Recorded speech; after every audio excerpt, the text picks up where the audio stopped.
वो इनके दल का राम काल था। तब उन्होंने कहा कि एक वोट खरीद कर भी अगर सरकार बनती हो तो ऐसी सरकार को मैं चिमटे से छूने से मना करता हूँ। ये राम काल था, ये मर्यादा का काल था। अब इनके यहाँ कृष्ण काल चल रहा है।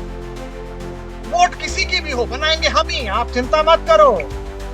नमस्कार, आप देख रहे हैं एमपी हलचल टीवी न्यूज। मैं हूं आपके साथ वैभव सिंह सोलंकी। एक ऐसा बयान जो कविता के मंच से निकला लेकिन अब सियासत की गलियों में गूंज रहा है। क्या आज की राजनीति में मर्यादा खत्म हो गई है? क्या रामकाल से कृष्णकाल तक पहुंच चुकी है देश की सियासत? राजधानी भोपाल के अटल पथ पर हुए एक कवि सम्मेलन में मंच से ऐसी बात कही गई जिसने सुनने वालों को चौंका दिया और अब यह वही बयान सियासी गलियारों में तूफान बन चुका है। मशहूर कवि कुमार विश्वास ने पूर्व प्रधानमंत्री अटल बिहारी वाजपेयी का जिक्र करते हुए कुछ ऐसा कहा जो सीधे आज की राजनीति पर सवाल खड़े करता है। आखिर क्या है पूरा मामला, क्या कहा गया मंच से और क्यों मच गया बवाल?